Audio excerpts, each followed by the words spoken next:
Hello everybody, my name is Eric D. Johnson, also known as BrightShine. I live in the city of Memphis, state of Tennessee, in the county of Shelby. And today's date, early Sunday morning, February the 8th, 2015, time 2:25 a.m. The date today's video was yesterday's date, which would be Saturday, February the 7th, 2015. I want to first say thank you to all my fans, my supporters, for your continued encouragement and your support. And I always keep my fans, my supporters informed. I'll continue to keep myself employed at a company right here in the city of Memphis, the state of Tennessee, in the county of Shelby, called America, right there on the corner of Vance Avenue, Walnut Street. I'll continue to further my education at Monroe College online, pursuing my associate's degree, studying business administration with a concentration in marketing. And about this legal matter that I got going on, I'll continue to stay in contact with my attorney, the Hewlett Law Firm, right down there on Jefferson, in the office building down on the corner of Jefferson and right down, I think that's 3rd Street, Jefferson 3rd. But anyway, the Hewlett Law Firm, I want to say thank you for all that they've done to get my pictures from One Sound Studio. Still working on getting my video that I shot in the booth and the rest of the pictures that they owe me. And working on getting my music video that this guy named Lou and his Wicked film coming. And my attorney, they on top of it. I've been talking to them this week, and they working on it. But on today's video, we're gonna continue to talk about African traditional religion and West African traditional religion. And I ordered some books, and one of my books came back.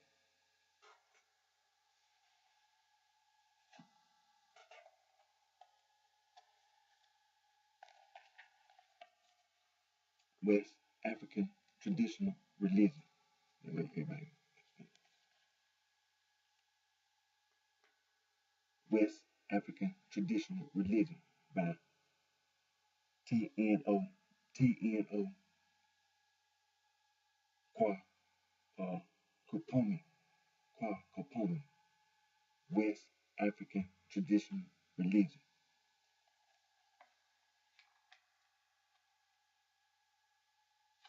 Now I'm not gonna go through but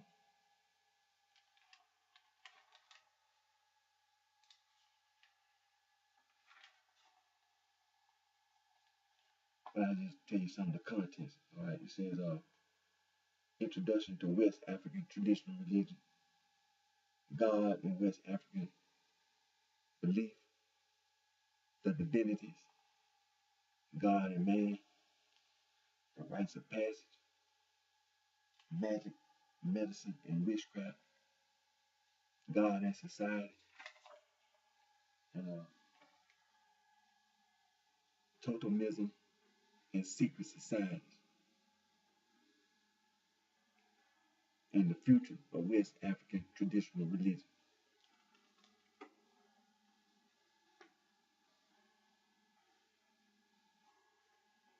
And again, this is one of the books I got. And I got some more books on the way. But this is West African Traditional Religion. T.N.O.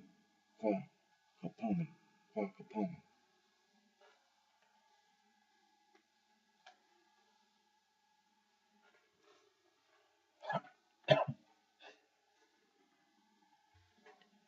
Now, let's go to the National Open University of Nigeria's online courseware, because there are many institutions of higher learning that are making education available not only to those who are students on the African continent, but in the diaspora. So there are many other institutions of higher learning in sub-Saharan Africa, and all of us who are descendants of West African and Bantu ancestry, all of us that are Niger Congo, we know that education is available. So, but this is one institution, but there are many others.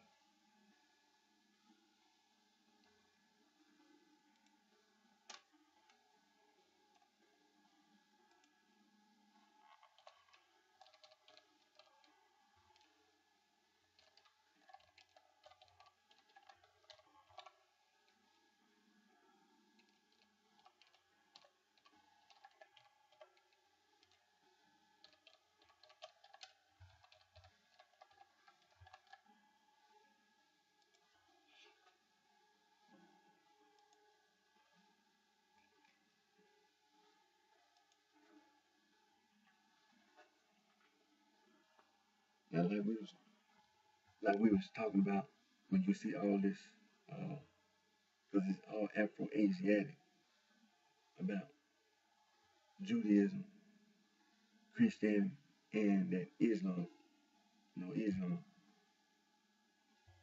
the culture of the Afro-Asiatic, and then you have the culture of the Nilo-Sahara, then you have the culture of the Afro-Asiatic, including the languages, then you have the Khoi San, and then you have the Austronesians. See, the culture that you see being, being promoted is the Afro-Asiatic, and that's what you have to always remember when you talk about the alphabet, because the Niger Congo, you don't never forget the oral tradition. See, the alphabet is something that the Afro-Asiatic drawing a line.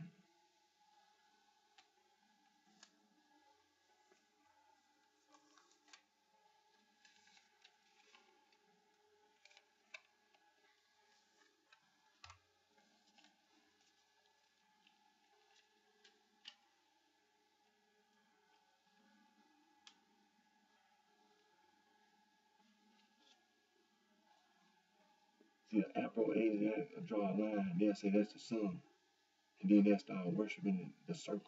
It's a line. They'll sit around talking about it's holy, it's sacred.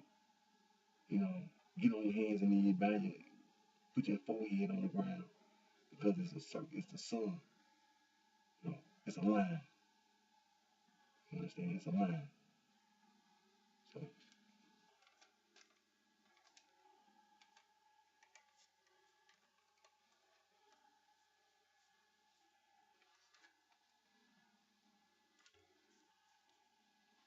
but we on the National Open University of Nigeria online course where all those who are interested in furthering, continue to further their education, uh, get in contact with the National Open University of Nigeria, including myself, and there are many other institutions of higher learning in sub-Saharan Africa.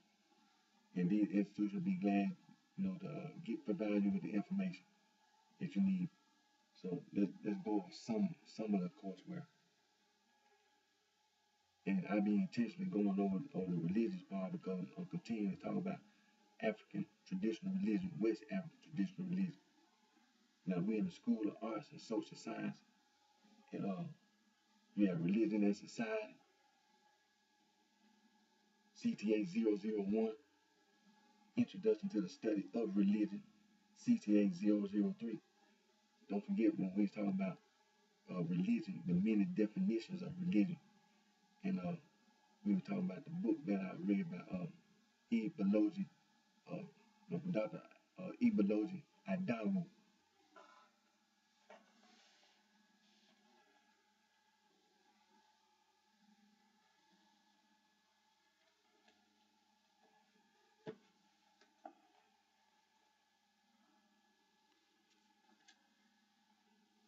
African traditional religion, a definition. Ibaloji Adawu. Get this book, and it'll talk about religion.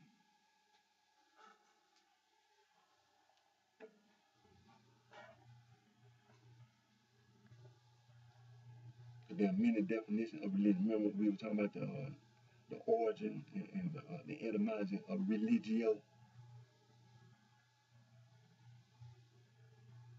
So let's go. Introduction to Philosophy, CTH 009. Philosophy of Religion, CTH 043.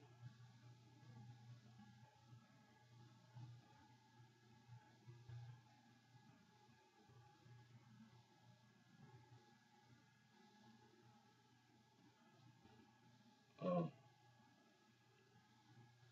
Introduction to Phonetics and Phonology, FRE 022.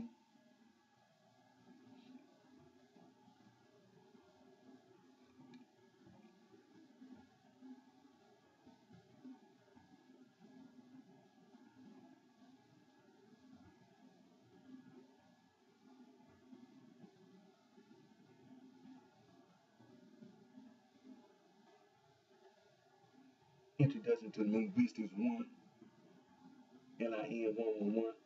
Introduction to Linguistics 2, LIN 112. Introduction to Sociology, CSS 111. Introduction to Psychology, CSS 121.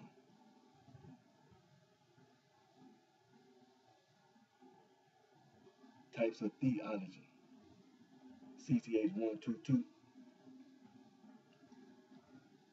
Introduction to Philosophy, CTH 131. Introduction to African Traditional Religion, CTH 192. Introduction to the Study of Religion, CTH 173.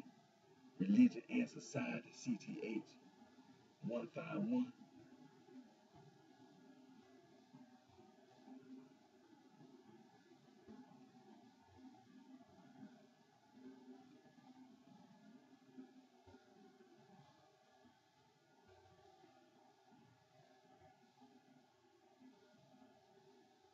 Philosophy of Religion, CTH 233.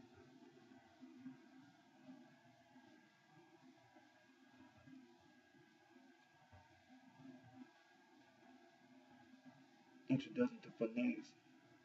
What's that? Okay. Introduction to Phonetics and Phonology of English, ENG 241. Language and Society, ENG 251.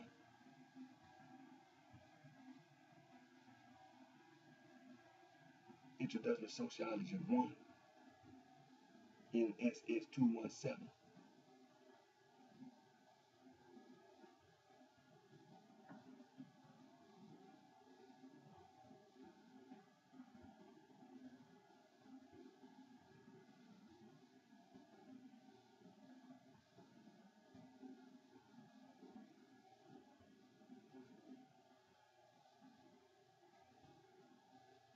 Sociology of Religion, CTA 352.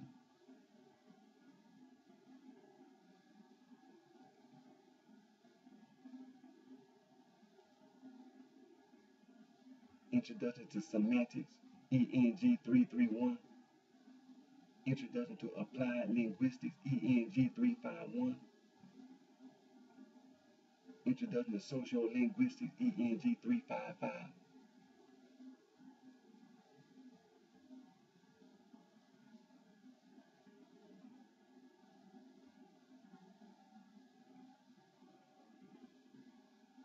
Introduction to World Religions, ISL 313.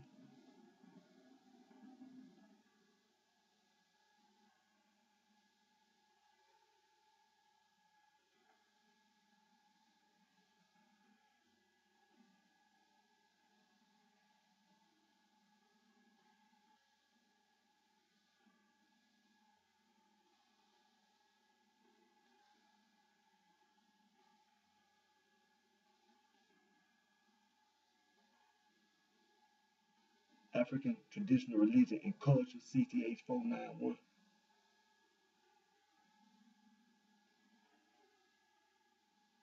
Multilingualism, ENG 454.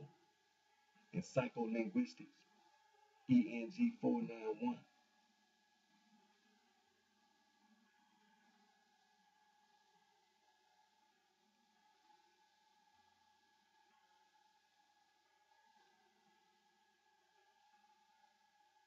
Religious Dialogue, CTH 704.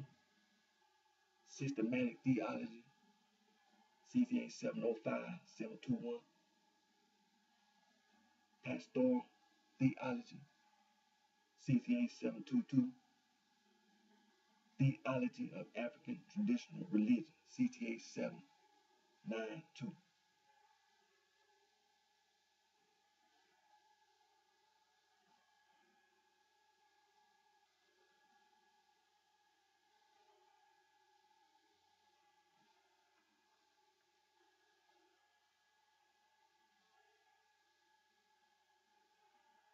Oh yeah, okay.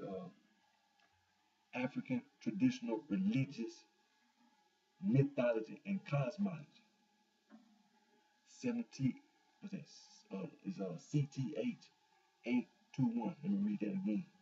African traditional religious mythology and cosmology. CTH 821. Let me read that again. African traditional religious mythology and cosmology. CTH 821. It's in the 800 level.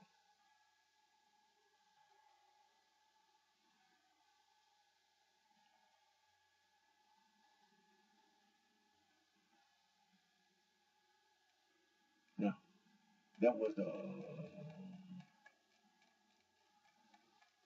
it's the National Open University Nigeria School of Arts and Social Science.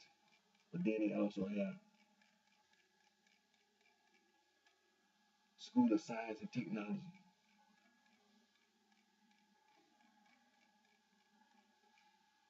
School of Agricultural Sciences, School of Education,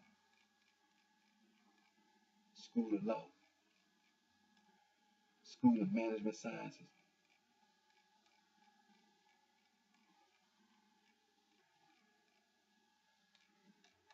That's, that's all those.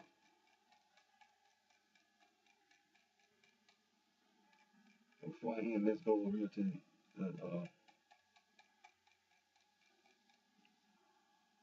want to make sure to this African traditional religious mythology and cosmology. Let me look over here.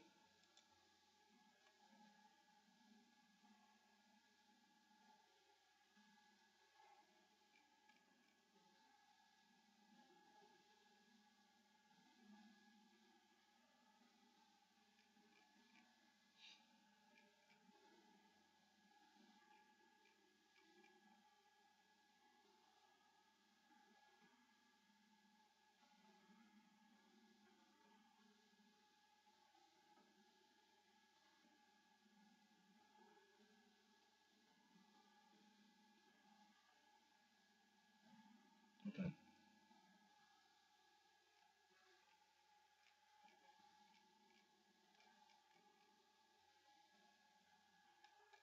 Okay, it says over here in the introduction,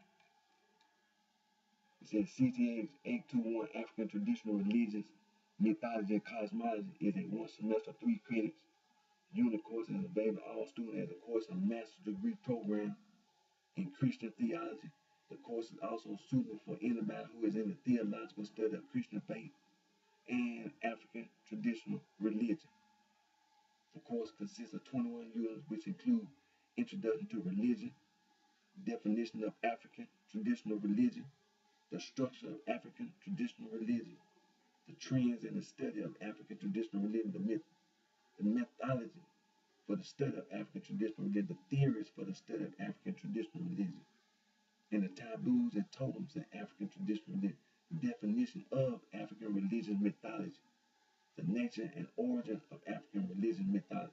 Others include religious concepts of African mythology, African theism and concept of God, the nature and concept of humanity in African traditional religion, mystical powers in African traditional religion, and spirits worlds in African religion, the concept of African cosmology and cosmogony, history of cosmology, from ancient to modern time, creation in African traditional religion, worship and sacrifice in African traditional religion, ritual in African traditional religion, rites of passage in African traditional religion, and the life after death, and final end of mankind in African religion. Now, I'm gonna stop right there. So for all those listening, again, this is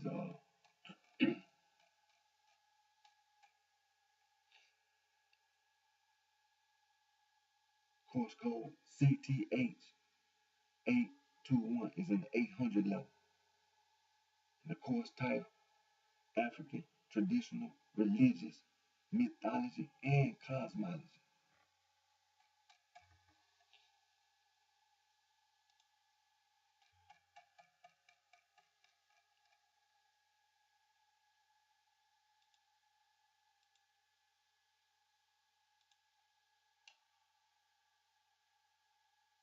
So like we were talking about when you see all that uh, Judaism, Christianity, and then Islam, that's the culture of the Afro-Asiatic, and not and also include the secret societies like the Freemasons and all those all those other secret societies that we went over when I was going on my review. All these different secret societies, but that's the culture of the Afro-Asiatic.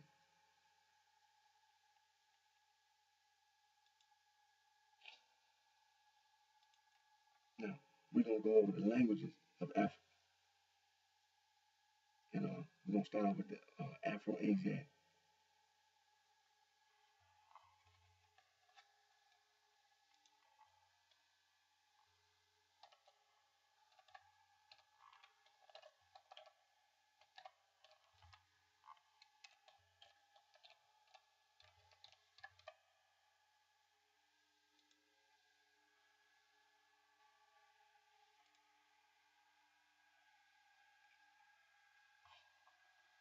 The Afro-Asiatic languages consist of Berber, Chadic, Kushite, Egyptian, Omani, and Semitic.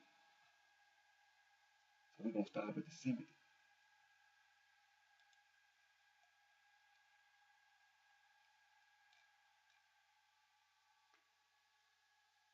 Now the Semitic languages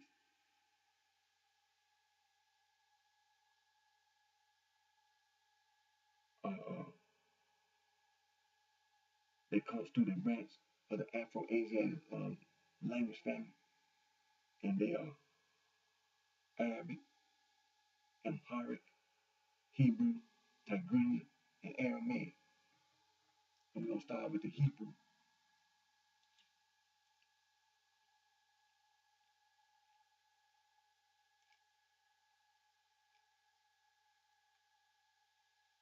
So Hebrew belongs to the Canaanite group of languages. The Canaanite languages are a branch of the Northwest Semitic family of languages.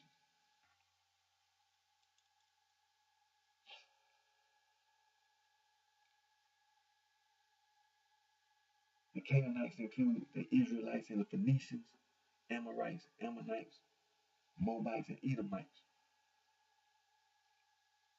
And Phoenician is extinct, and its dialect, Punic, is extinct. Now, when it comes to Hebrew, the Ammonite is extinct, Moabite is extinct, Edomite is extinct, Biblical Hebrew is extinct, Tiberian Hebrew, Mizrahi Hebrew, Yemenite Hebrew, Sephardic Hebrew, Ashkenazi Hebrew, Mishneh Hebrew, Medieval Hebrew, Ashkali Hebrew, Modern Hebrew, Israeli Hebrew, Ancient Samaritan Hebrew, and Samaritan Hebrew.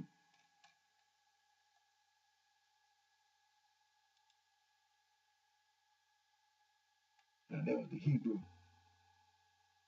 Let's go to Arabic.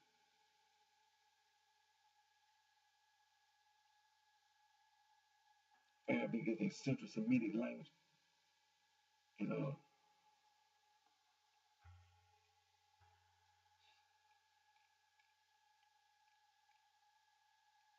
say Arabic usually designate one of three main variants: Classical Arabic, Modern Standard Arabic, Colloquial or Dialectical Arabic.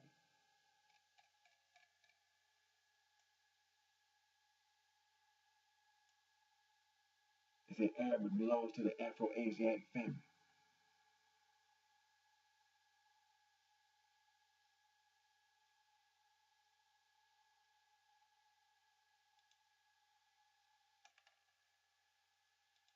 Amharic is a Semitic language spoken in Ethiopia, second most spoken Semitic language in the world after Arabic, and the official working language of the Federal Democratic Republic of Ethiopia.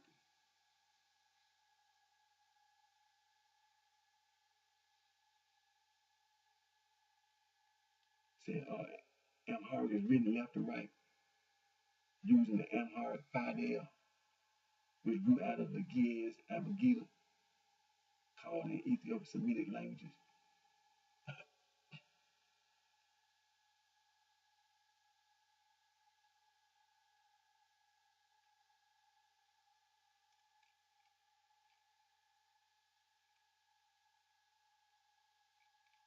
Now we know that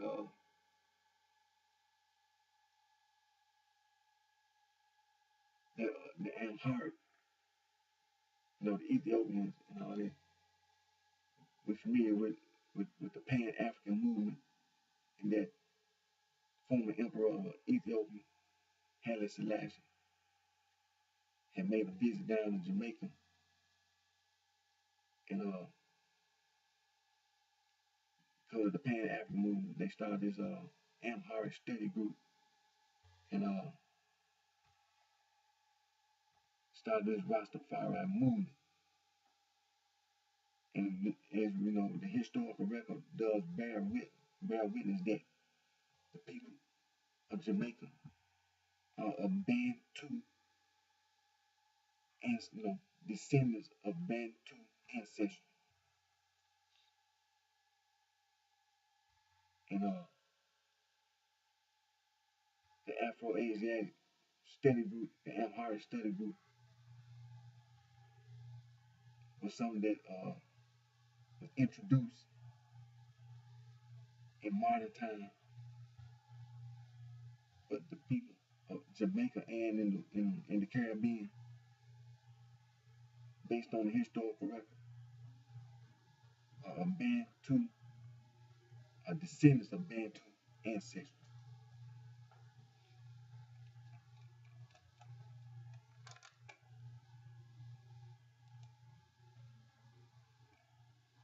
So that was Amharic. So let's go to Tigrinya. Tigrinya is an Afro-Asiatic language belonging to the family Semitic branch.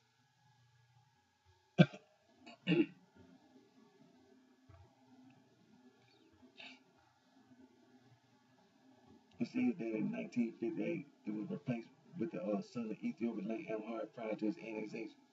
Upon Eritrea's independence, 1990, Tigrinya retained the status of working language and becomes the only state in the world to date to award Tigrinya recognition on a national level. That's Tigrinya. And it's one of Eritrea, that's one African nation in the Horn of Africa, official languages. Now let's go to Aramaic. That was Tigrinya. Let's go to Aramaic.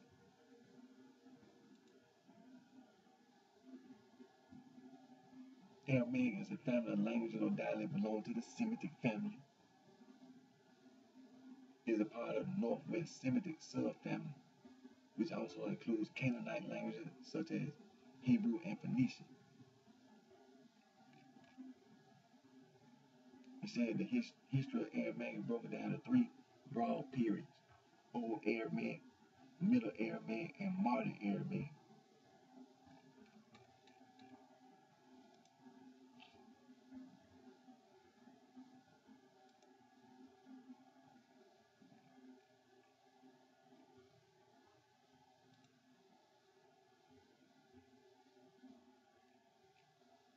Now that was the Semitic. Now let's go to Omatic. Say Omatic languages are a branch of the Afro-Asiatic family spoken in southwestern Ethiopia. We said the North and South Omatic branches are universally recognized.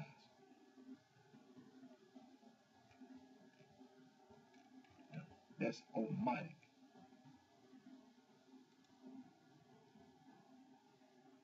Go to Egyptian.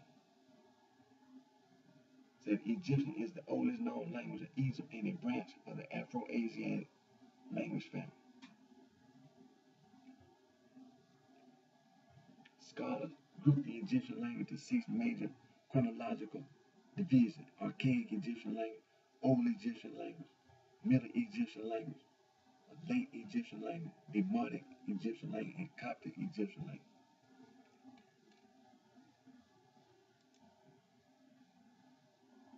That was Egyptian. Now let's go to Cushitic.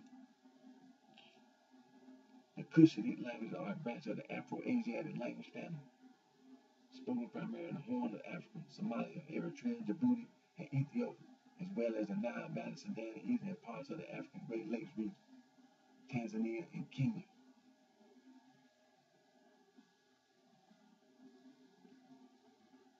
Now, the Cushitic language are usually considered to include the following branches: Bale, North Cushitic, Central Cushitic, Ego, Highland East Cushitic, Sandamic, Lowland East Cushitic, Dalek, and South Cushitic.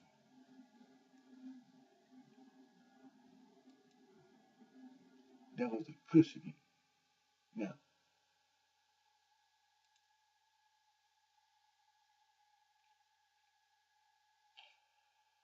the Chadic. The Chadic language are a branch of the Afro-Asiatic language family that is spoken in parts of the Sahel. It's also spoken across Nigeria, southern Niger, southern Chad, Central Africa, and northern Cameroon. The most widely spoken Chadic language is Hassay and the lingua franca of much of inland and West Africa. Now, some of the branches: West Chadic, 2 branches, which include A, the Hassay, Run, Boli, and English language, and B, the Badi, Waja, and Zar language. That's the West Chadic. Now, the Bu Madare, that's the Central Chadic. 3 branches: A, the Bure, Kanwi, and Bete; B, the Badume and Musgu; and C, Gada. And then East Chadic, 2 branches: A, the Tumat, then Siri and Kire; and B, the Dangliet, the Kulu, and Socorro language, and Maysay. That's the Chadic language. Berber. Berber constitutes a branch of the Afro-Asiatic language family, and there are 6 main varieties of Berber, each with at least 2 million speakers. And in the order of their demographic weight: the Shia, Kabyle, Atlas, the Mizite, Rifian, Shawi, and Tuareg.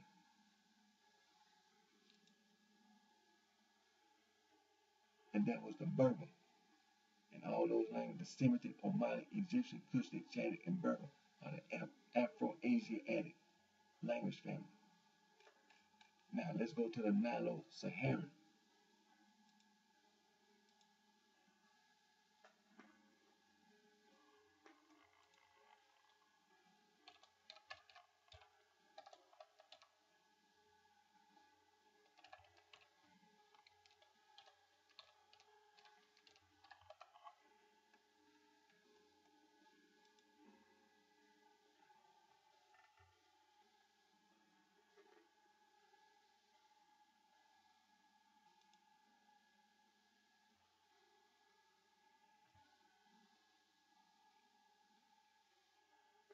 The Nilo-Saharan languages are a proposed family of African languages spoken by some 50 million people, mainly in the upper parts of the Chari and Nile River, including historic Nubia, north and where the 2 tributaries of the Nile meet.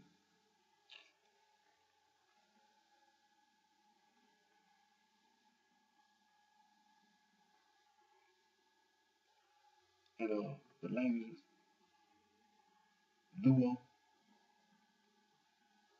and it's a Dulo language of the Luo people. Is Kenya's third largest ethnicity after the Niger Congo, Kikuyu, and Luye. And then Kanuri, if Kanimbu is included, the major ethnicity around Lake Chad. Sanghe, mostly Zarme, spread along the Niger River in Mali, Burkina Faso, and Niger throughout the historic Sanghe Empire. Tiso, related to Masai. Nubian, the language of the Nubians, extending today from southern Egypt into northern Sudan. Lubare, if you include Aringe, Low Lubare is included. The major sub-Saharan language of Uganda and Congo. Collegian, also all dialects such as Nanda and Pokat. Lango and Luo language, which is one of the major languages of Uganda. Dinka, major ethnic of South Sudan. Acholi is another Luo language of Uganda. Maasai, spoken by the Maasai people of Kenya. Ngambe, Central Sudan, one of the principal languages of southern Chad. Nuer, Fur, and Tubu.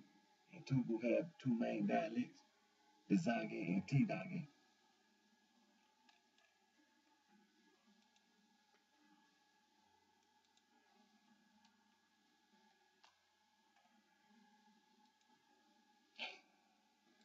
Now, we know that the Khoi, San are click consonants. We go on there. And most of the Khoi, San are either extinct or moribund. So when you know African languages, Khoi, Khoi, and hyphen San, the Khoi, San, are two groups of people. Two groups of people. When you say the Khoi San language, it's not just one group of people, it's two groups of people, the Khoi people and the San people. And they speak the click consonants. They speak the click consonants. And as you know, through intermarriage, some of the Niger Congo, through intermarriage with the Khoi San, speak click consonants as well. And then your Austronesian language, such as Malagasy, uh, Indonesian, and Malaysian, and Filipino are Austronesian languages. And on the island of Madagascar, that's one of the languages on the island of Madagascar, which is off the African coast. They speak Austronesian. So what we're going to go to is Niger Congo, A and B.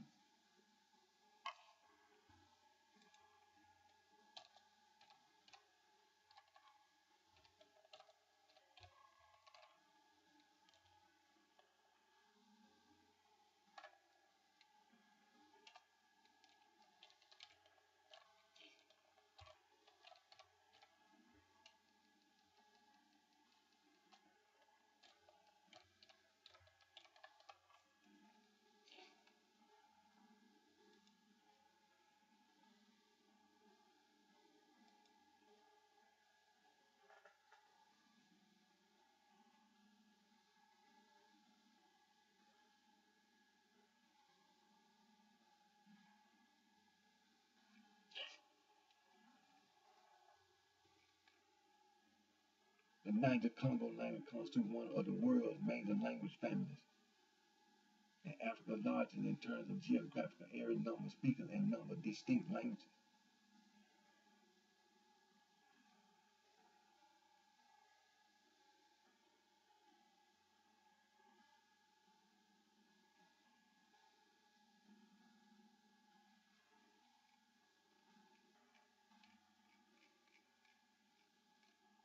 Now, the traditional branches and major languages of the Niger Congo family are Kordofanian languages, spoken in southern central Sudan, around the Nube Mountains.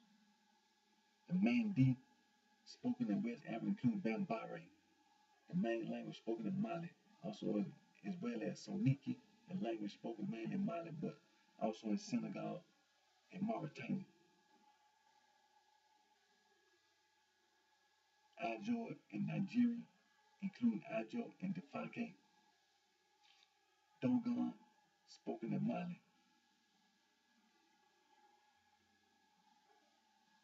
Atlantic, including Wolof, spoken in Senegal, and Fule, the language spoken across the Sahel. Kru, spoken in West Africa, including Biti and Yahweh and Dade. Sanufo, spoken in Ivory Coast and Mali, including Sanari and Subyari. The Gur languages such as Moor in Burkina Faso. Adamawa languages such as Chambe in Cameroon. Ubangi languages such as Sango in the Central African Republic.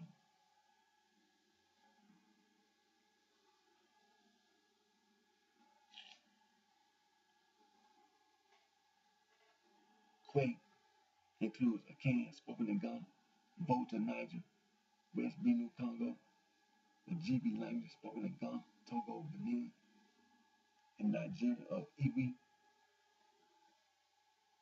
the Yoruba and Igbo language spoken in Nigeria.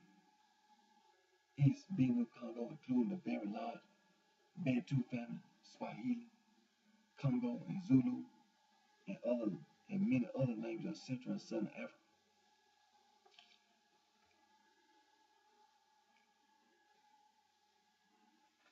Now, this is what we were talking about when you go to the map, where it said Niger Congo languages, subgroups, and numbers of speakers. The Kordofan branch, the Mandi branch, Bambara, Maniki, Mindi, Soniki, Dan, Jule, Mandinka, Susu, Capelli, the Atlantic branch, Fur, then you had Dogon, then you had the Ajoy branch. Then you go down to your Volta Congo. In your Volta Congo, the North Volta group, the Crew, your Gur languages, More, Masi, Sanufo, Sibare, Mamare, Suyari, Sanufo, Adamantwe, Ubanjan group, Mamuyi, Injibaka, Sango, and Zandi.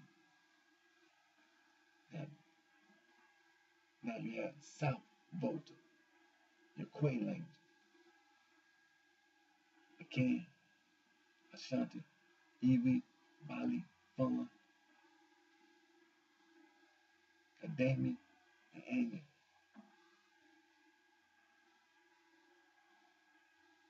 That was your South Volta. That was the South Volta. Now, the Benue Congo language, West Benue Congo language, Yoruba,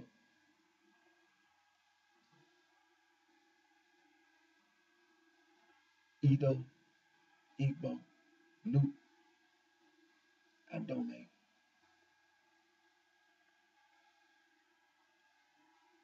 Then you have your East Benue Congo, your Plateauid, Akokoid, Kaji, Biron, Tay-Rock,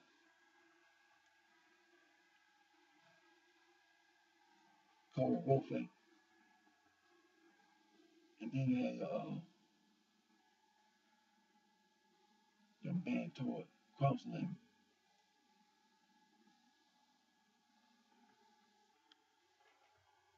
Abibo and Efik.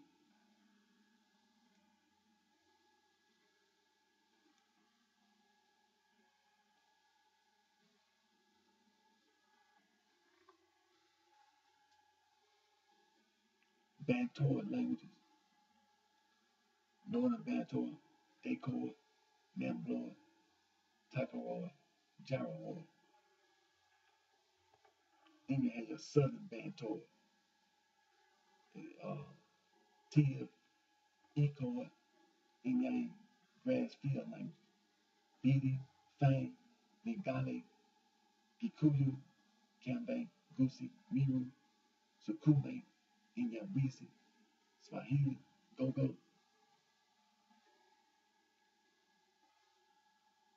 Katube, Luande, Mbundu, Congo, Yake, Ganda, Chiga, Inyakori, Soga, Heye, Luyi, Mandai, Rwanda, Rundi, Hey, Lube, Sange, Tange, Inyakusi,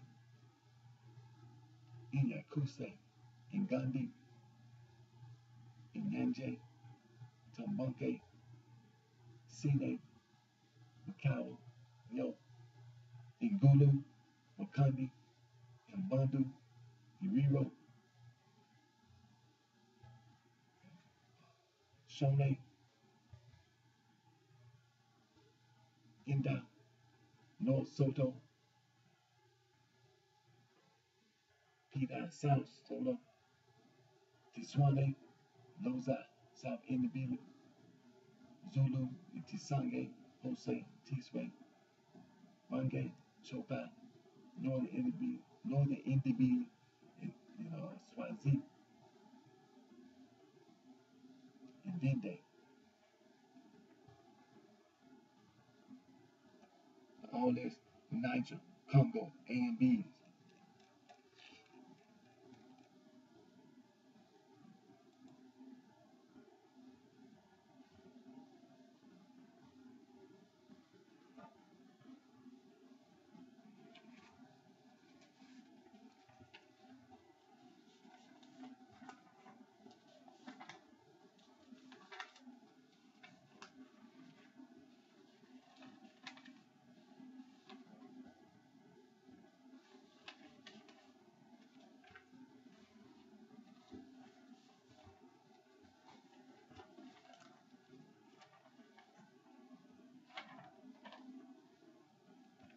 show a map right quick.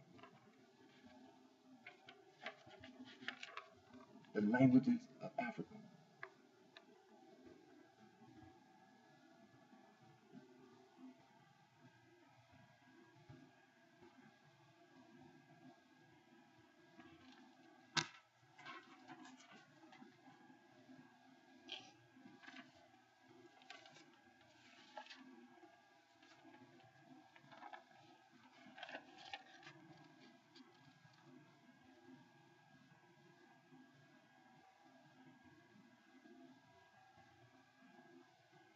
And this is a map. This is a map that shows the languages of Africa. In the north, you see the north, and you see the West Africa, and you see the Nilo-Saharan in yellow.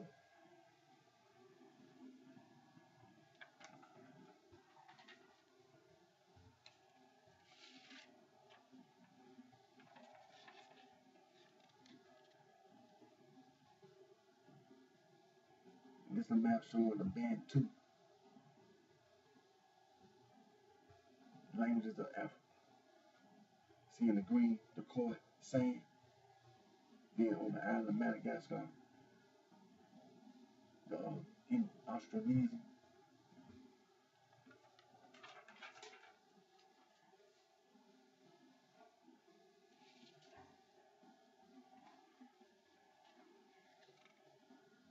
Languages of Africa.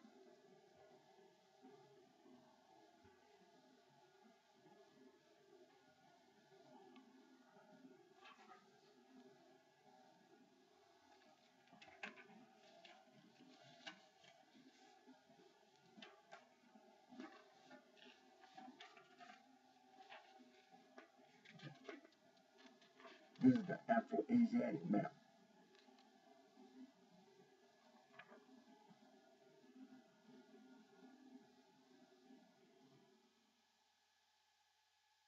The Afro-Asiatic. This is a map of the Afro-Asiatic language family.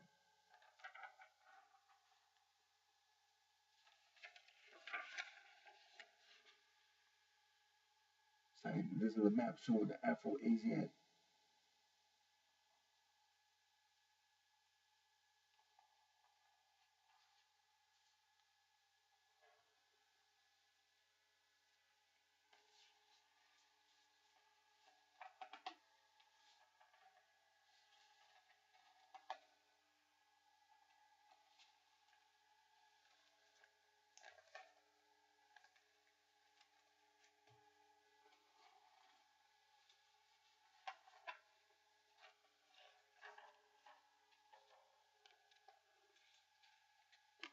This is a map showing the Nilo-Saharan. The Nilo-Saharan.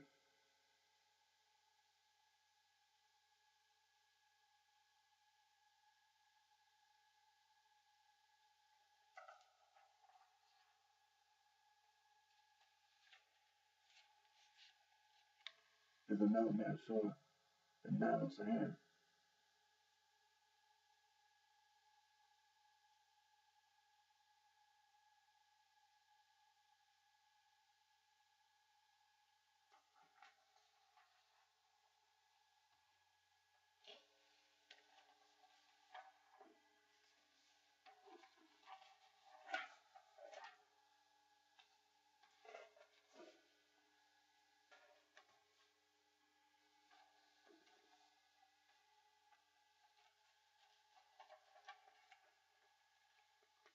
This is a map showing the Niger-Congo language family.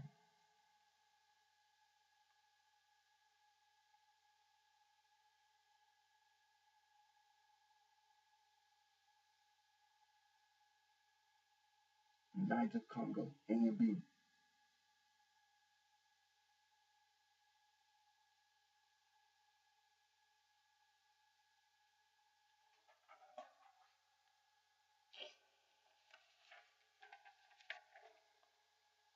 This is the Niger-Congo A and B map.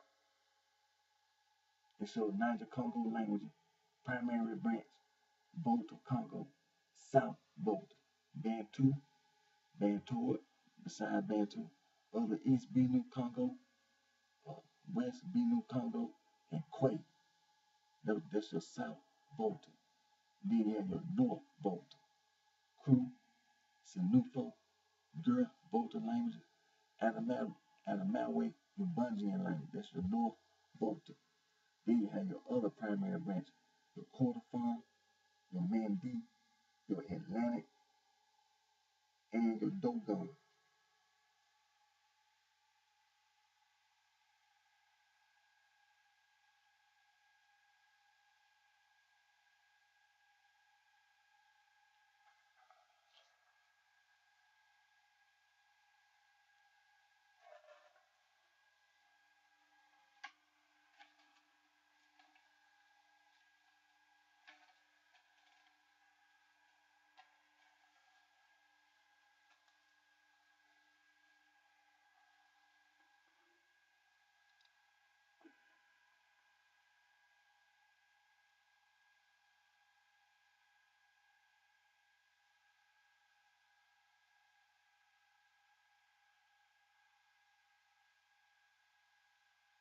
Linguistic group.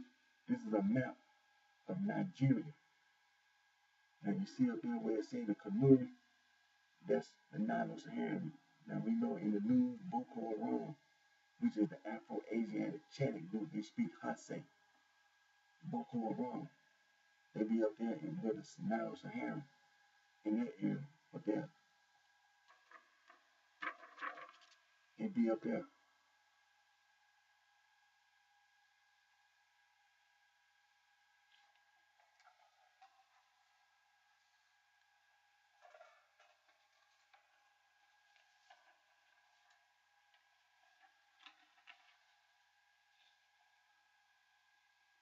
There's another map of Nigeria.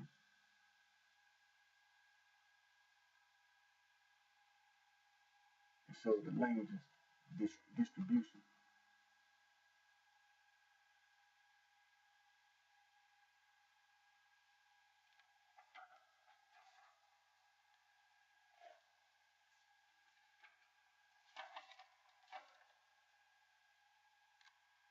There's another map of Nigeria. It's showing you the languages in Nigeria.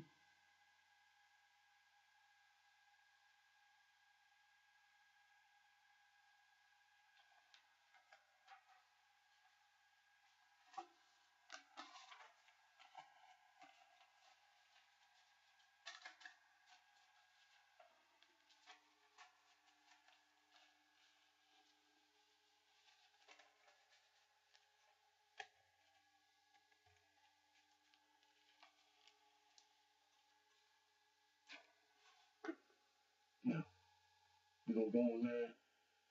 You know, everything, all this been done on desktop with Wikipedia, and then on the laptop is Bing. So we're gonna go to Wikipedia. We're gonna go to the East African slave trade, which is the Arab slave trade. Then we're gonna go to the West African slave trade, which is the Atlantic slave trade. And we're not gonna never leave this information out.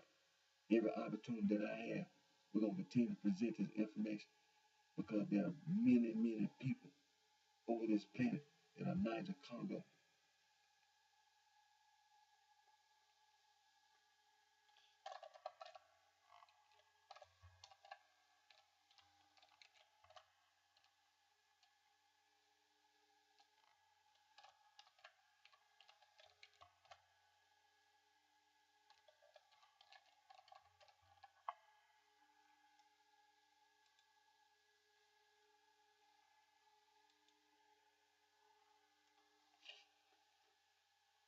And then also for all those listening, when you go into your search, the information that we're going to put slavery in Africa. Slavery in Africa.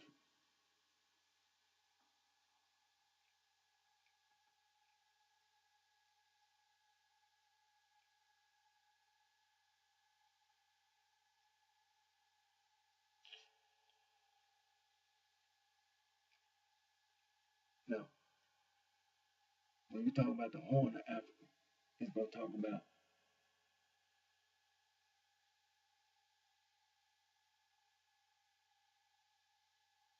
Okay, it says here in the first sentence, in the Horn of Africa, the Christian Solomonic dynasty of the Ethiopian highlands often exported minority slaves from their western borderland provinces or from newly conquered or reconquered lowland territories. The Somali and Afar Muslim sultanates, such as the medieval Adal Sultan, through their ports also traded Zanj, Z-A-N-J, Bantu slaves that were captured from the hinterland. The Bantu Zanj, Z-A-N-J.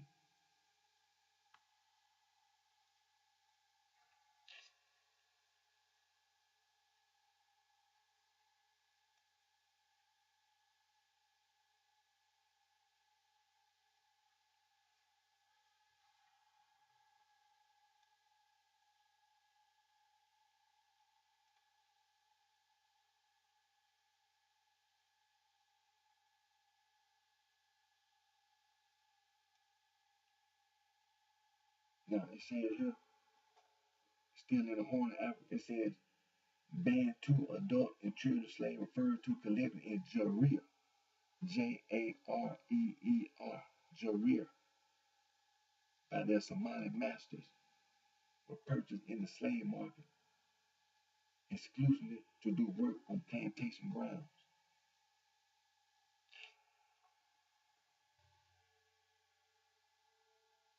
And toiled under the control of and separate from their Somali patron in terms of legal consent. Bantu slaves were devalued. Additionally, Somali social morals strongly discouraged sexual and looked down upon any kind of sexual contact with Bantu slaves. Freedom for these plantation slaves were also often acquired through escape.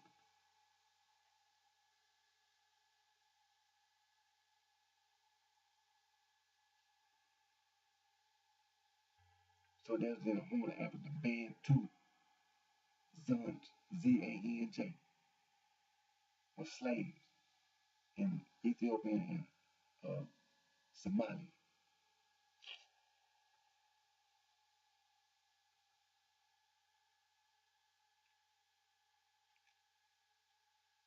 Now, we talk about the African Great Lakes area. We talk about being a slave trader. Tipu Tip was a slave trader on the island. He was a Swahili slave trader. And that Tipu Tip was based on the island of Zanzibar, which is off the coast of Tanzania.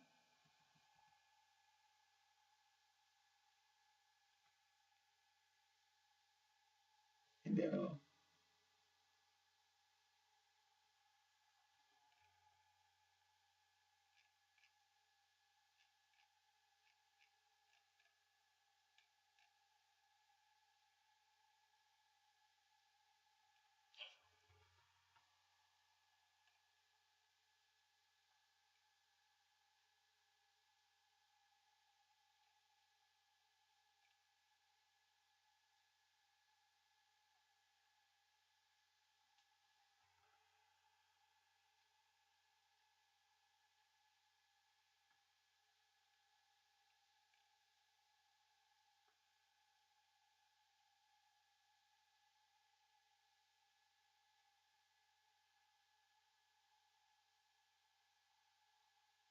okay, I'll just read the paragraph.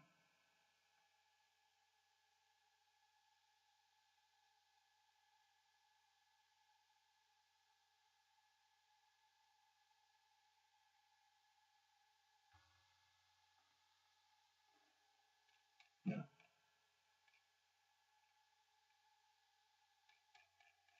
that's the East African slave trade. And like I said, when you go into the search, look for slavery in Africa. Look for slavery in Africa. That's the East African slave trade and the Arab slave trade. And when you put it on in search, look for slavery in Africa.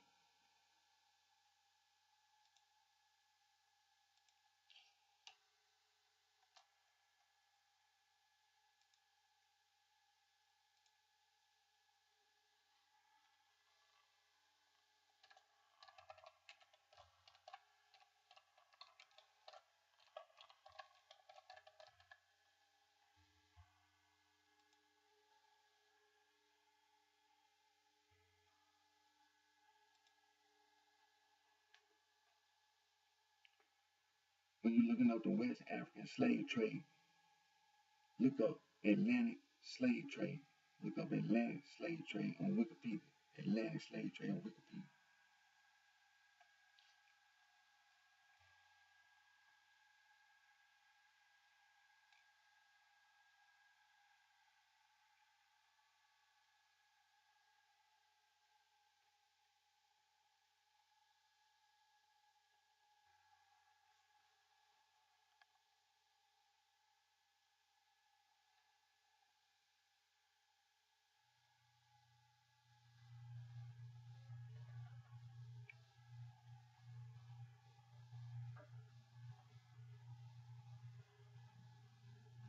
Now it said on the European colonization of slavery in West Africa, it said upon discovering new lands through their naval explorations, European colonizers soon began to migrate to and settle in lands outside their native continent. Off the coast of Africa, European migrants, under the direction of the King of Castile, invaded and colonized the Canary Islands during the 15th century, where they converted much of the land to the production of wine and sugar. Along with this, they also captured native Canary Islanders, the Gonchies, to use and slave both on the island and across the Christian Mediterranean.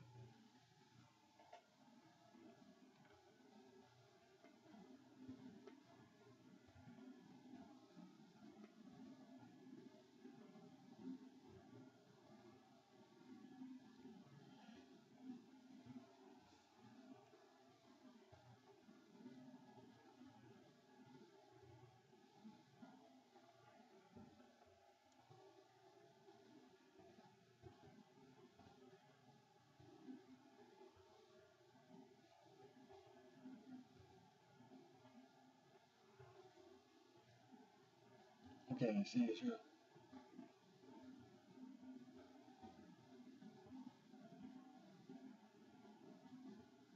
in this same paragraph, on the European colonization of slavery in West Africa, by 1494, the Portuguese king had entered agreements with the rulers of several West African states that would allow trade between their respective peoples, enabling the Portuguese to tap into the well-developed commercial economy in Africa without engaging in hostilities.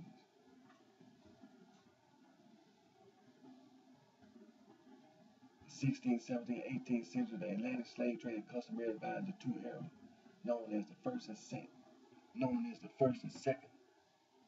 Atlantic system. The first Atlantic system was the trade of enslaved Africans to primarily South American colonies of the Portuguese and Spanish Empire. It accounted for slightly more than 3% of all the Atlantic slave trade. It said it started on a significant scale about 1502 and lasted until 1580 when Portugal was temporarily united with Spain.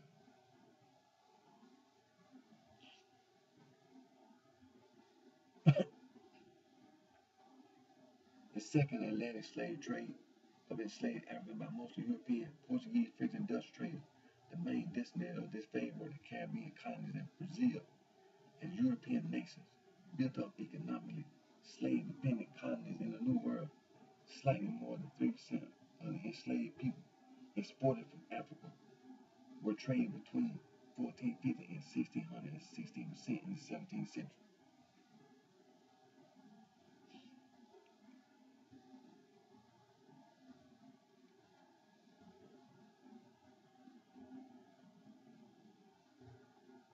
Where it says triangular trade, said the first side of the triangle was the export of goods from Europe to Africa. A number of African kings and merchants took part in the trade of enslaved people. From 1440 to about 1833, for each captive, the African rulers would receive a variety of goods from Europe. These included guns, ammunition, and other factory-made goods. The second leg of the triangle exported enslaved Africans across the Atlantic Ocean to the Americas and the Caribbean islands. The third and final part of the triangle was the return of goods to Europe from America.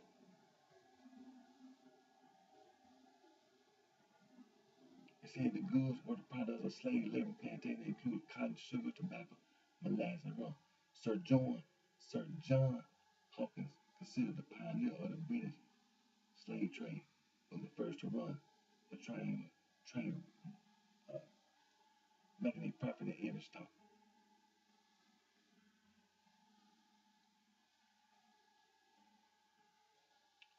Labor and slavery. The Atlantic slave trade was the result of, among other things, labor shortage.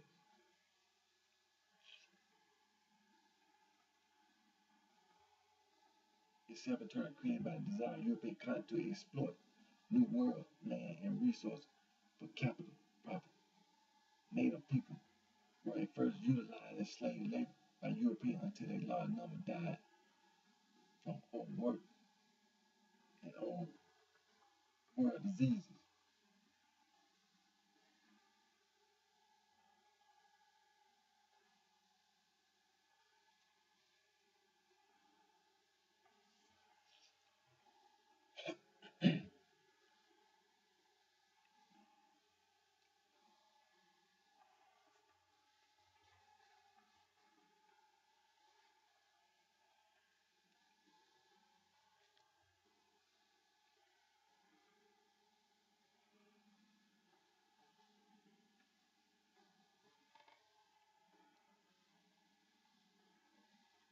It says slave market, regions, and participation. There were 8 principal areas used by Europeans to buy and ship slaves to the Western Hemisphere. The number of enslaved people sold to the New World varied throughout the slave trade, and for the distribution of slaves for reasons of activity. Certain areas produced far more enslaved people than others. Between 1650 and 1900, 10.24 million enslaved Africans arrived in America for the following reason in the following portion.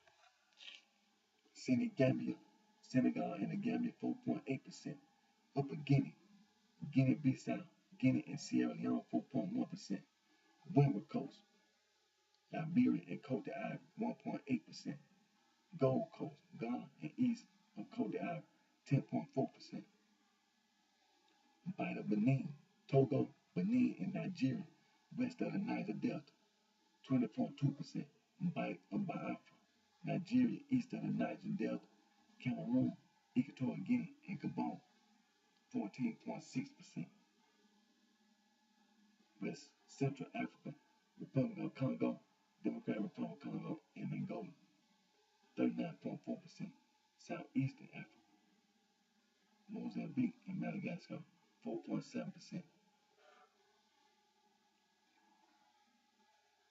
The ethnic groups. The different ethnic groups brought to the Americas closely correspond to the regions of heaviest activity in the slave trade. Over 45 distinct ethnic groups were taken to the Americas during the trade. Of the 45, the 10 most prominent according to slave documentation area listed below: the Bakongo of the Democratic Republic of Congo and Angola. Number 2, the Mandi of Upper Guinea. Number 3, the GB speakers of Togo, Ghana, and Benin. Adja, Mina, Iwi, Fon. Number 4, the Akan of Ghana and Cote d'Ivoire. Number 5, the Wolof of Senegal and the Gambia. Number 6, the Igbo of southeastern Nigeria. Number 7, Mbundu of Angola, including both Mbundu and Open Bundu. Number 8, the Yoruba of southwestern Nigeria. Number 9, the Chambe of Cameroon. Number 10, the Makawa of Mozambique.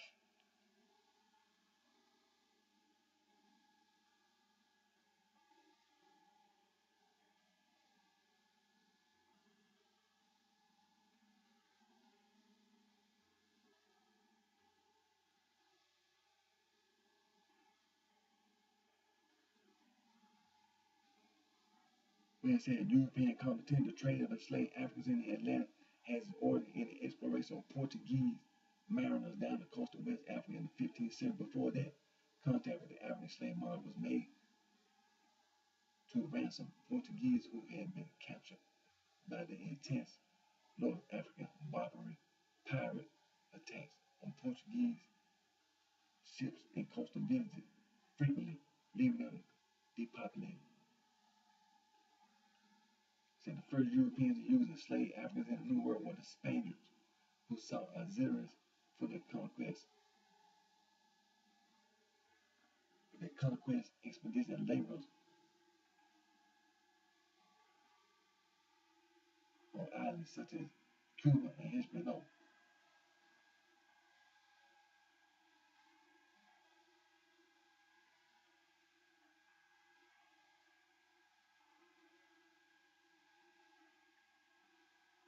where it said New World destinations. Pay close attention, New World destinations. The first slaves to arrive as part of a labor force in the New World reached the island of Hispaniola, now Haiti, in the Dominican Republic, in 1502.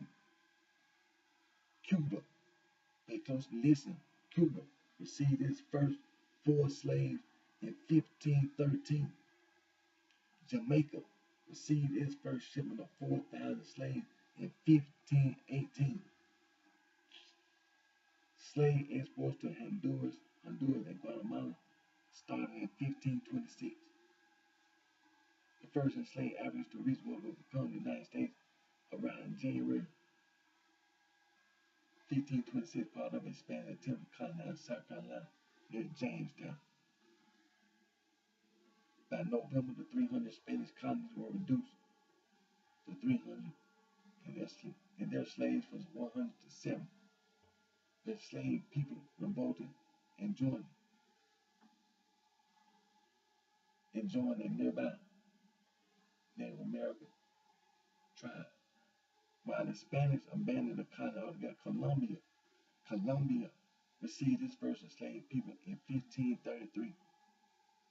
El Salvador, Costa Rica, and Florida began their stints in the slave trade in 1541, 1563, and 1581. Let me read that again. In 1533, no, people El Salvador, Costa Rica, and Florida began their stints in the slave trade in 1541, 1563, and 1581. Let me read that one more time. El Salvador, Costa Rica, and Florida began their stints in the slave trade in 1541, 1563, and 1581.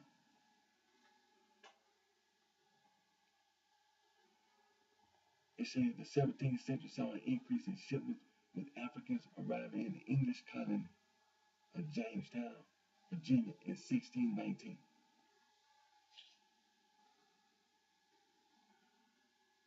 It said these first kidnapped Africans were classed as indentured servants and freed after 7 years.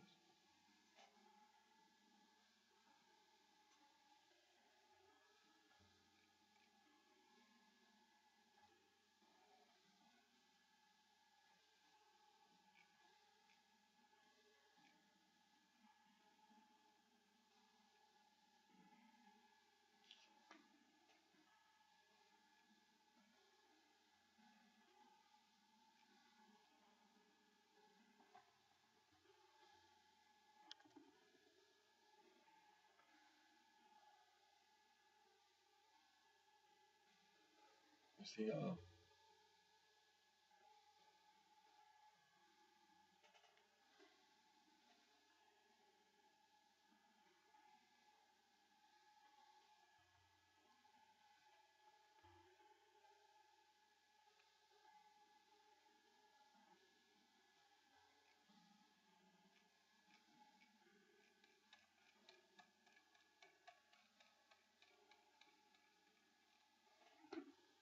like I say, that's that's the West African slave trade, Atlantic slave trade. So all those lists, when you look for this information on Wikipedia, go to Atlantic slave trade.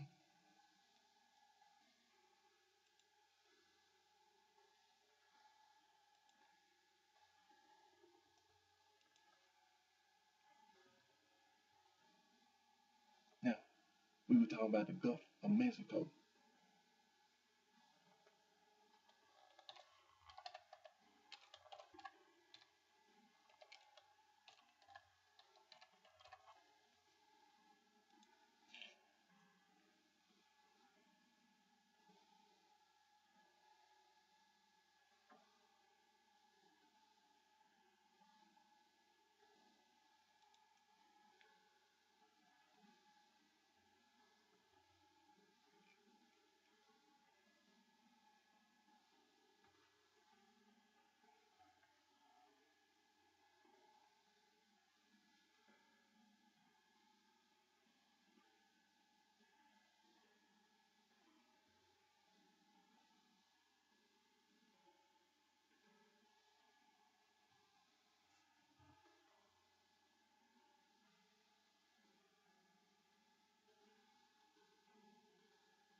says that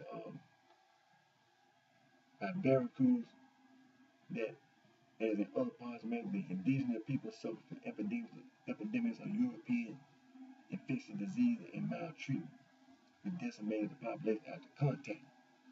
The Spanish began to import African slaves via the port of Veracruz to work on sugarcane plantations. In the 16th century, this state had more slaves than any other in Mexico. Before the slave trade was abolished, Mexico had the second highest population of African slaves in the Americas, following Brazil.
Now, when it comes to Veracruz,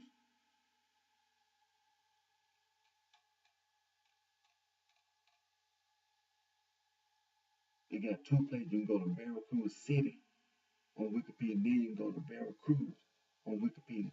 And it's going to tell you that when you go down to the history, pre-Columbian,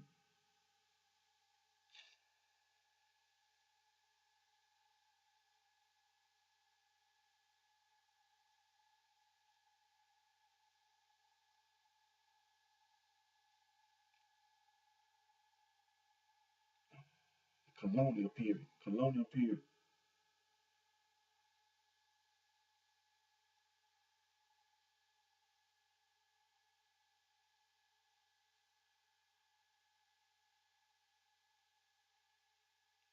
it said that the Spanish imported between 500,000 and 1 million West African slaves into Mexico between 1535 and 1767.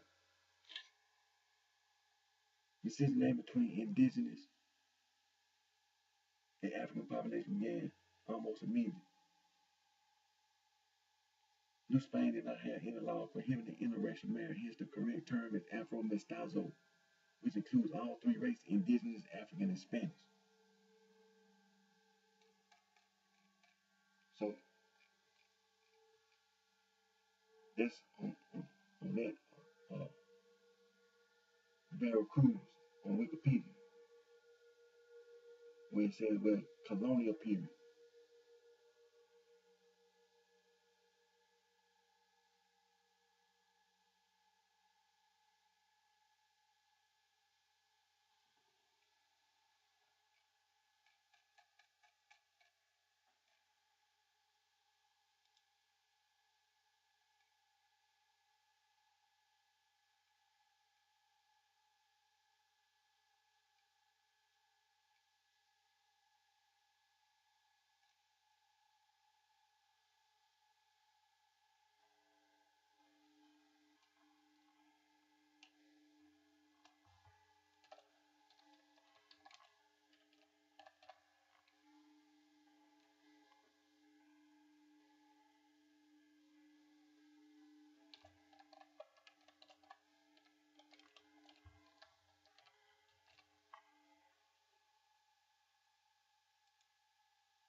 Okay, I know what it was.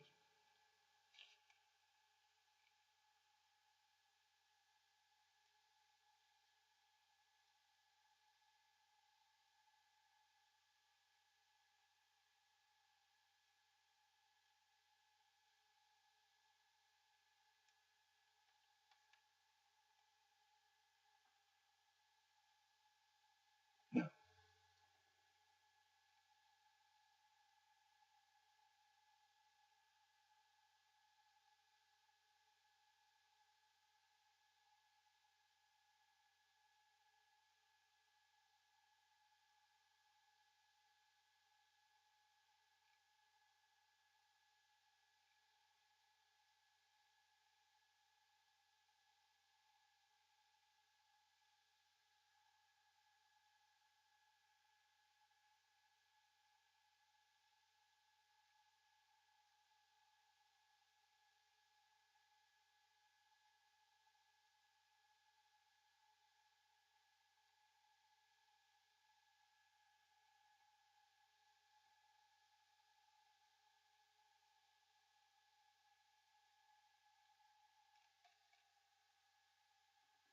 I know what it was. When you do your research, go to Afro-Mexican. Go to Afro-Mexican. And that's where it's going to tell you. Go to where it says origins. Afro-Mexican origin. And it's going to tell you that although the vast majority had their roots in Africa, not all slaves made the trip directly to America. Some came from other Hispanic territories. Those from Africa belong mainly to groups coming from Sudan and ethnic Bantu. Say the origin of the slaves is known through various documents, such as transcripts of sales. Originally, the slaves came from Cape Verde and Guinea. Later, slaves were also taken from Angola and the Canary Islands. That's what I wanted to make about Veracruz City. Go to Afro-Mexican.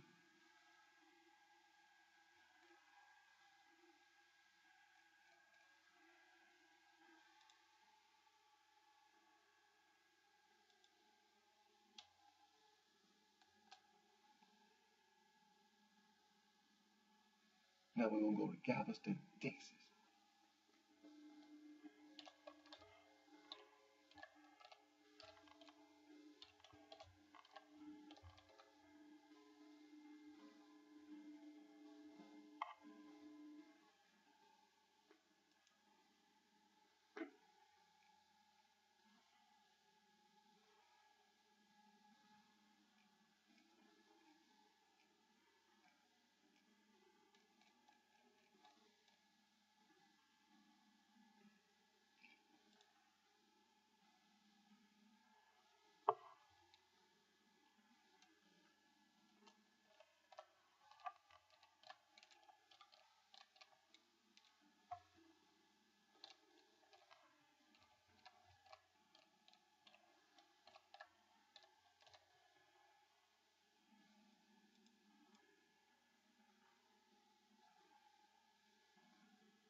They say Galveston, Texas. Go to history of Galveston, Texas. Go to history of Galveston, Texas, and you will see um, where it says exploration and settlement.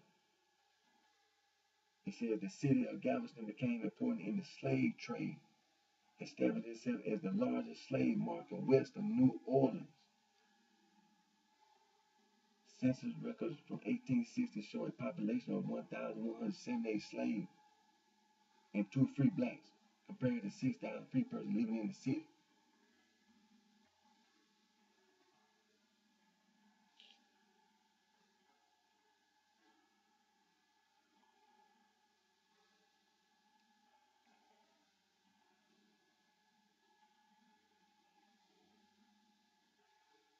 So the Juneteenth, which is the oldest national celebrated commemoration of the end of slavery in the United States, owes its origins to the announcement of the Emancipation Proclamation upon the return of Union forces to Galveston in 1865. Galveston was the first city in Texas to provide a secondary school and public library for African Americans. But the city of Galveston, Texas, became important in the slave trade, established itself as the largest slave market west of New Orleans. So we're dealing with the Gulf of Mexico. When we're dealing with the slave trade, we're dealing with the Gulf of Mexico.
Is it?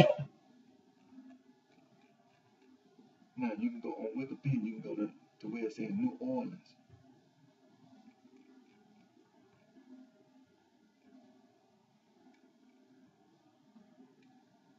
It said beginning through the 19th century. As a principal port, New Orleans played a major role during the antebellum era in the Atlantic slave trade. Its port also handled huge quantities of commodities for export from the interior and imported goods from other countries, which were warehoused and transferred in New Orleans to smaller vessels and distributed the length and breadth of the vast Mississippi River watershed.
Okay, that was New Orleans, Louisiana. I was just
The state of Mississippi had several slave markets like Natchez, Mississippi, Port Gibson, Mississippi, and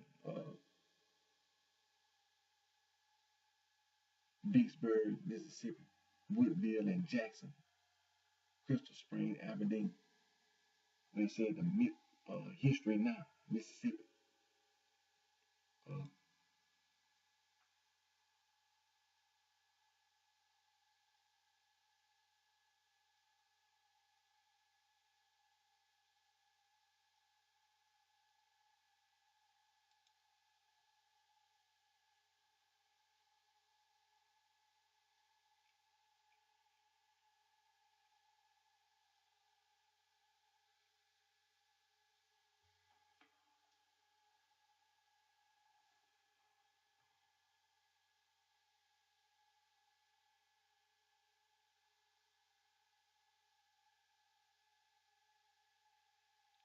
then you also go to the on Wikipedia, Natchez, Mississippi, and then it'll also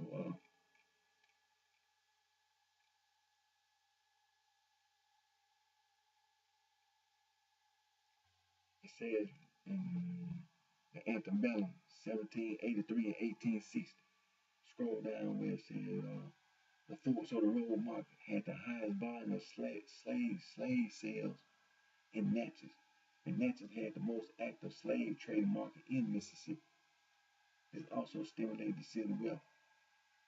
The market at the intersection of two streets became especially important after the slave traders Isaac Franklin of Tennessee and John Armfield of Virginia purchased the land in 1823.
Now, the state of Alabama, you can go to, matter of fact, you can go to Wikipedia, Africa Town is a community located 3 miles north of downtown Mobile, Alabama, was formed by West Africans who were among the last known illegal shipment of slaves to the United States.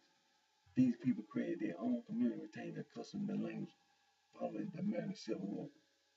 St. Africa Town had its beginning in a plan by some wealthy Mobile brothers and their friends to see if they could evade the law and import slaves. They bid each other they could elude federal authorities. Thomas the Mayor, shipbuilder, and landowner, his brother Barnes Mayor, John Dabney, and others invested money to hire a crew and captain one of the mayor's ships to go to Africa and bring back laborers and slaves.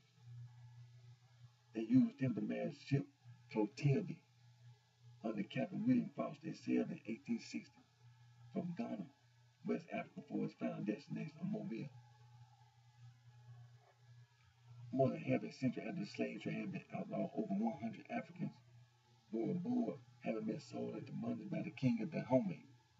The Dahomey warriors raided a village near the city of Tamale in Ghana, and took the survivors to Wade, Mount Benin, where they were put for sale. They captured tribesmen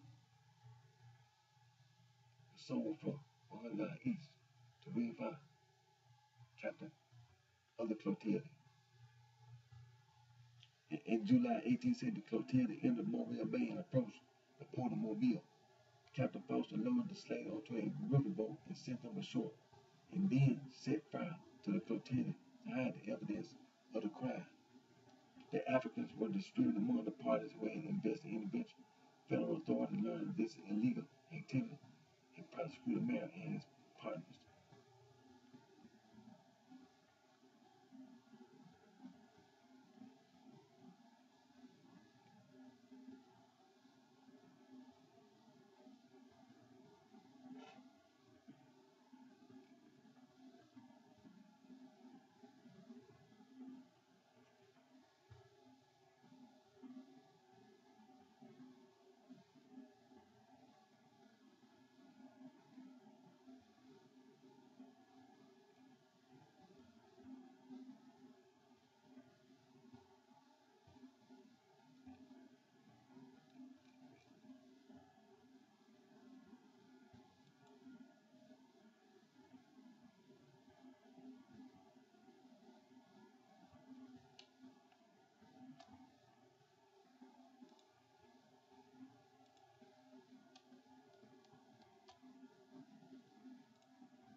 Now, when you go to the state of Florida, St. Augustine, Florida, Jacksonville.com, it says here, St. Augustine, 4.5 centuries ago, St. Augustine was the hub of the slave trade in Spanish colonial Florida, a distinction that continued through the early 1800s. The slave trade was part of the city's economy from its founding in 1565, when Spanish explorer and founder Pedro Menendez de Avilés included black slaves among the New World's first Spanish settlers. In fact, said St. Augustine historian Susan Parker, the Spanish crown was one of the largest slaveholders, putting slaves to work on the city's defenses.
Okay, there was some other slave ports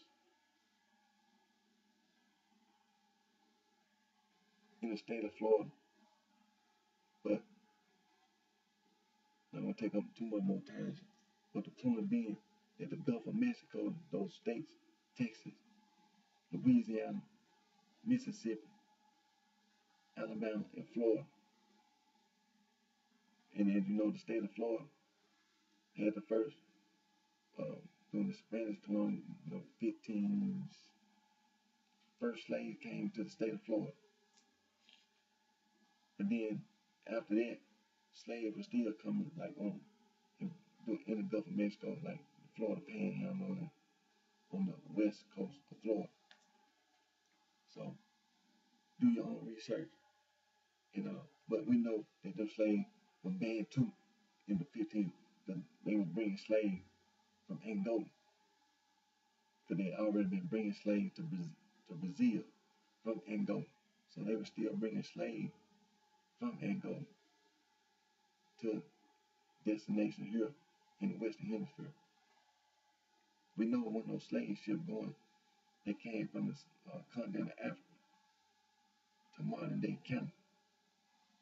We know that the people, African Canadians, came from Europe, America, Underground Railroad and such.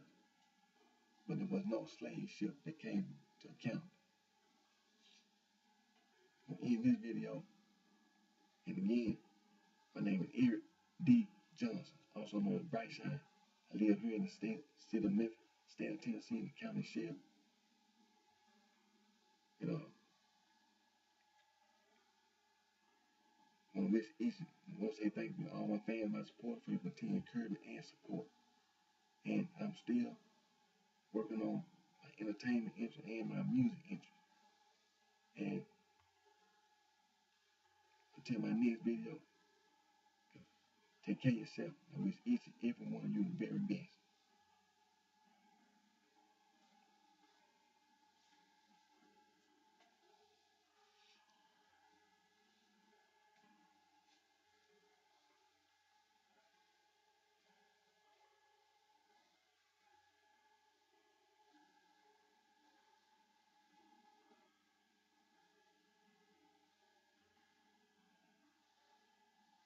And also, don't forget about when we were talking about the band too, being in Somalia and in Ethiopia. There's a small minority of Bantu living in Somalia and in Ethiopia and in the Horn of Africa.